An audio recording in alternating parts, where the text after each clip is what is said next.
Qu'est-ce qui s'est passé? Moi, je pense que c'est banal parce qu'on a confondu des affaires qui ne devraient être jamais confondues. Surtout, l'idée de se préoccuper de ce qui est fait et bien fait. Stéphane Bureau. Bonjour Stéphane. Salut Mario. Il y avait un suspense ce matin en France parce que Marine Le Pen allait connaître son sort là, devant le tribunal et potentiellement perdre son droit de se présenter aux prochaines présidentielles. Oui, son éligibilité qui, en fait, c'est une certitude que nous avons maintenant. Parmi les choses qui seront retenues, et ce que la juge a déjà dit, c'est qu'elle serait frappée d'une peine d'inéligibilité, mais on ne sait pas combien de temps.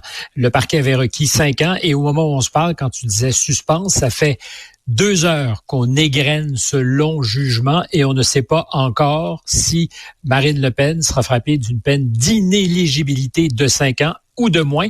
Ça change tout à l'horizon électoral français puisqu'il y a des présidentielles qui sont prévues en 2027. Celle qui est aujourd'hui, quand on regarde les baromètres politiques, première en tête et loin devant tous les autres politiques, c'est Marine Le Pen avec des appuis qui, en fin de semaine, oscillaient entre 34 et 37% d'appui. Alors, on pourra dire son dauphin, Jordan Bardella, est normalement le deuxième. Donc, ça pourrait faire en sorte que le Rassemblement national soit encore capable de faire bonne figure aux prochaines élections. Mais encore faut-il voir s'il y aura un report naturel de ces appuis. Parce que quand on se prononce sur la popularité des chefs, évidemment, on tient pour acquis que c'est Marine Le Pen qui va mener les troupes au présidentiel et que Jordan Bardella sera à ses côtés comme premier ministre.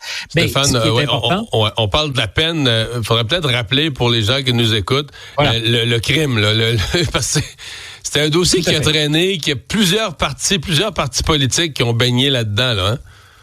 Hein? Longue histoire, ça fait des années que l'affaire est instruite.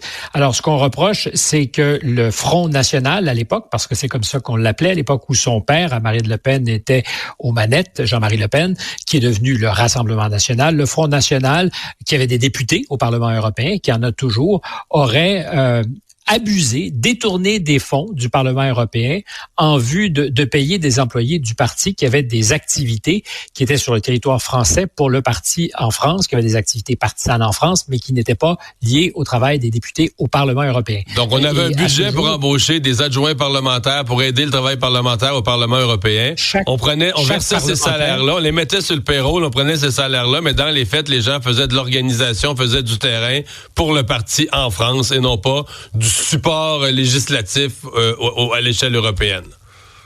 Que c'est bien dit. Tu devrais est-ce que tu as déjà baigné dans de pareilles affaires?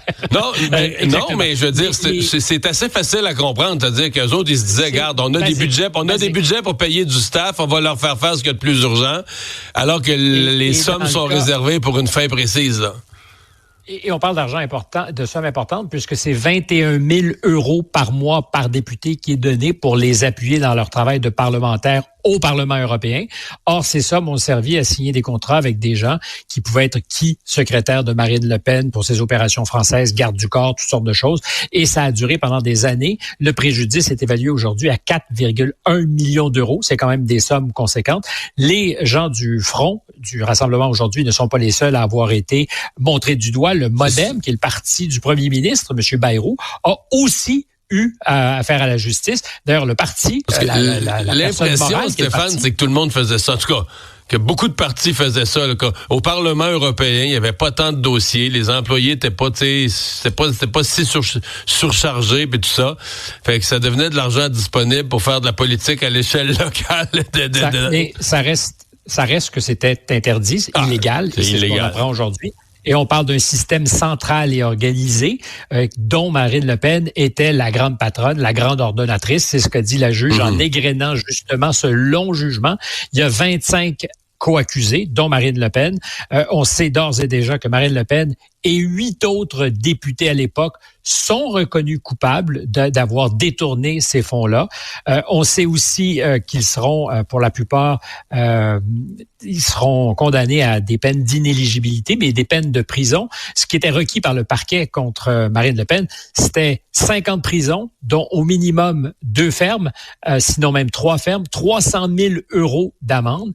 C'est donc du très costaud. Et quand tu dis tous les partis ont donné dans ça, j'étais en train de t'expliquer que le Modem, qui est le parti du premier ministre Bayrou, qui est aujourd'hui au pouvoir, a été reconnu coupable. C'est la personne morale du parti, parce que Bayrou a jamais été député au Parlement européen. La personne morale a été reconnue coupable. Ils ont eu à payer des amendes.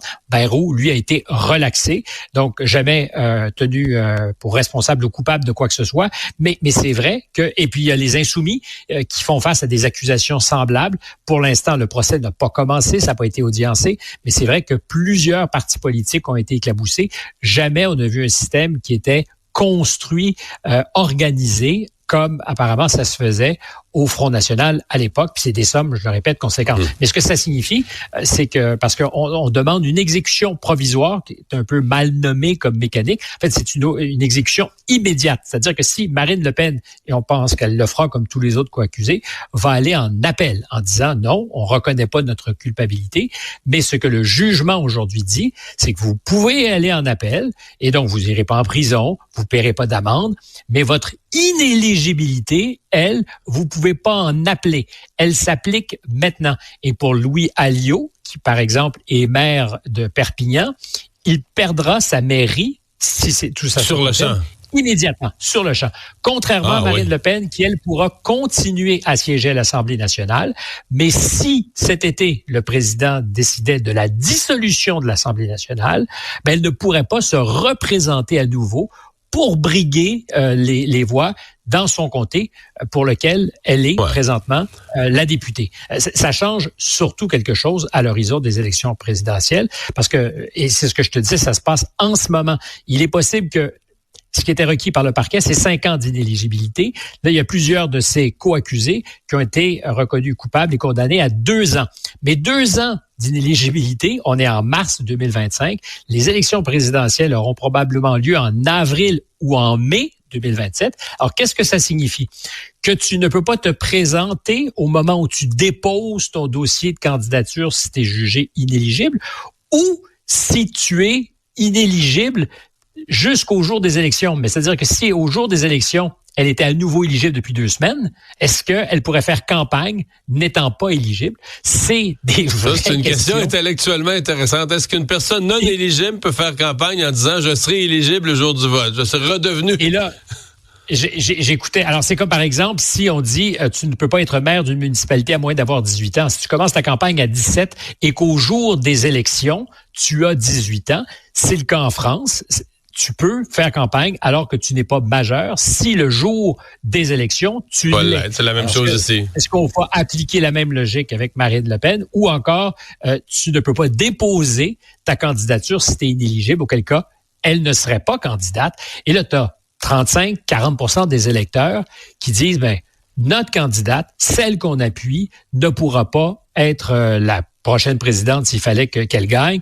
Il y a un déni de démocratie. La Cour dit avoir tenu ça en considération, avoir travaillé à la cohésion sociale, mais apparemment la cohésion sociale s'accommode de ce qu'on puisse faire en sorte que la principale candidate en ce moment, c'est elle qui recueille le plus d'appui, n'est pas pour autant brimée dans ses droits si on la tient pour inéligible à court terme. C'est du costaud, Mario. Oui, vraiment. On imagine le tremblement de terre en politique française. Et rapidement, en rafale, parce qu'on n'a plus beaucoup de temps, mais beaucoup de choses qui ont été dites hier par Donald Trump dans cette entrevue du dimanche à la NBC. Oui, s'il fallait qu'à tous les dimanches, il donne de pareilles entrevues, on aurait besoin de rien d'autre pour nourrir les bulletins de nouvelles parce qu'il y en a une semaine au complet. À commencer par le fait, puisqu'on parle d'inéligibilité, il est, lui, comme président des États-Unis, tenu d'arrêter après avoir servi 2 mandats. C'est le 22e amendement qui a été adopté par les Américains après que Franklin Roosevelt eût été élu 4 fois. Mais je pense que ça s'appliquait aux autres candidats, mais quand tu as un candidat indispensable, irremplaçable, le meilleur de tous les temps, est-ce que cette règle-là s'applique aussi? Ben, apparemment, il semble dire qu'il serait, lui, à considérer les recours et les avenues. Par exemple, est-il possible que cet amendement constitutionnel ne s'applique pas pour un président qui aurait été élu 2 fois, mais pas de suite, avec une interruption de 4 ans? Alors là, on rentre justement dans des questions constitutionnelles fines, mais ce qu'on sait avec certitude, c'est que quand Donald Trump parle de ça, ce n'est pas au deuxième degré, ce n'est pas une blague, il l'a confirmé, parce qu'à l'occasion, il a dit, par exemple, quand il parlait de la résolution du conflit en Ukraine, que les 24 heures qu'il prendrait, c'était de l'ironie. Il l'a confirmé. Mais là, quand il dit un troisième mandat, possiblement, ce n'est pas une blague, ce n'est pas de l'ironie. Et on a constaté, mais là, je pense qu'il n'y a pas de surprise, qu'il a perdu patience avec Vladimir Poutine. Alors, les seuls surpris aujourd'hui sont ceux qui te diront, c'est la marionnette du Kremlin, c'est un épais s'il ne l'est pas, il se doute pas de ce que c'est compliqué de faire affaire avec les Russes. Moi, je ne suis pas surpris. C'était inévitable qu'un jour, ne serait-ce que pour sa santé politique auprès de ses électeurs, si Poutine ne veut pas danser avec lui, il faut qu'il pète sa coche. Alors, le début de ce processus de coche pétée a commencé hier en disant si Vlad refuse de voir les choses comme je les vois, il est de mauvaise foi. Pire ou mieux encore, il a dit qu'il était inacceptable que Vladimir Poutine doute de la compétence de Zelensky à représenter légitimement les Ukrainiens, alors que lui, à l'occasion, a douté de cette compétence.